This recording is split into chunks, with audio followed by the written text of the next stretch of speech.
What it do? Welcome to the J-Boy Sports Podcast. Please like, share, and subscribe if you enjoy the content. If you don't love the content, you can still do all those things and help a brother out, because guess what? I would definitely help you out, and it's free. With that said, please make sure that you comment. I love to have conversations with people in the comment section. I love to reply, so make sure that you do that. And lastly, make sure you hit that notification bell so that you don't miss any of our programs, any of our videos. So, with that said, SGA is catching a lot of free throw hate, man. Every time I turn around on the internet, all of a sudden, they always got to find something to knock somebody down who they don't necessarily want to be number one. Now, the thing that I think makes people mad about SGA is that he's Canadian and he's not American. And I think there's a battle between like American-born players and foreign-born players. I don't have such criticisms in my heart. I don't care where you're from. If you're nice, you're nice. That's how I look at it. And I also like what I hear from SGA. It sounds like the greats that I enjoyed following and watching over the course of my time on this planet watching basketball. He sounds like the guys who I thought were the real greatest players of all time. He sounds just like those people. But he's got his own aura. So he's got his own little flair. He's got his own little way that he handles things, and I respect it. I respect it.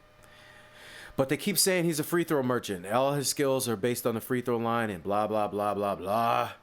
But here's the thing, man. People got to stop, right? You got to stop. Why do you have to stop? Well, let's just go over a couple of facts.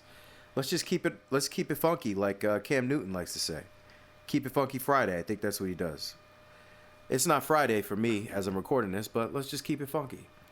First of all, if you took away his free throws, apparently, so they say, he would still lead the league in scoring, right? So if you took away whatever free throw merchant stuff that you're obsessed with, if that's your thing, he would still lead the league in scoring.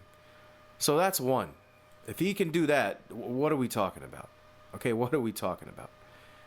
Right? Another thing that we need to think about when it comes to Shai Gilgeous-Alexander, he has only averaged the 12th most free throw attempts per game ever for an MVP winner since 2000. Yet, as his graphic says, people consider him a foul baiter, which is insane. It's insane, right? If you take a look at this list, look at all these players. Look at all these players. Most of them are guys that just live at the basket. Right? Except really James Harden. I feel like with James Harden, he was just drawing those fouls out of nowhere. Allen Iverson was hard as heck to keep in front of you. James is just a physical freak. Westbrook is a physical freak. Shaq is a physical freak. Joel Embiid is also basically a physical freak. Giannis is a physical freak. Kevin Durant is a physical freak. You know, he's not as explosive as the rest of those guys, but he's 7 feet and plays like and can play and move better than dudes that are 6'6". So what do you want, right? And then you have Giannis and LeBron again. Then you have Kobe. And Kobe was a freak in his own way, the most skilled player we've ever seen. And then after Kobe, funny enough, the guy that he loves, the guy that Shai Gilgeous loves, who was Kobe, right after him, he's right after him. Right? He's right after him. So this is just another example of people talking all this trash about SGA and his foul baiting. And I get it. Listen, I'll keep it a buck with you. SGA is my favorite player in the league currently. And this, you could say I'm biased and that's why I don't see it that way. But let's keep it a buck. Luka Doncic does the same thing. But I don't see any of you getting mad about that. Luka's worse. He's constantly complaining to the refs. SGA does do some herky-jerky stuff. He moves in a different way. He makes you run into him and he runs into you. He's physical. Like, the thing that is impressive to me is he's physical. He seeks contact. It reminds me of Kobe. It reminds me of Allen Iverson and those guys. Like, they wanted contact. They would run right into you on purpose. See what you're made of. You know, Allen Iverson attacked the basket like a demon. And Kobe was going to go through your chest if he had to. He didn't care, especially in the post. What's it to you? So SGA has that in him. He's physical. He's using his elbows. He's using quick moves to get you off of him. He's doing all that. But Luka does that, and Luka complains to the refs. We see LeBron jumping up and down when fouls don't go his way. Jalen Brunson, who's also my guy, all Jalen Brunson does is look for fouls too. But it's worse with Brunson, I got to say, because when I watch him play, it literally looks like he's just playing tag with the guy that's guarding him, running into him, running off of him, hitting the guy's hands. It just looks like a game of hopscotch when Jalen Brunson is out there. But there's a lot of guys doing this, man, drawing fouls, foul baiting. I honestly wish the league would stop calling all of that and more call it like the Olympics, where people can dang near grab you and they don't say nothing. And to me, that would eliminate a lot of that.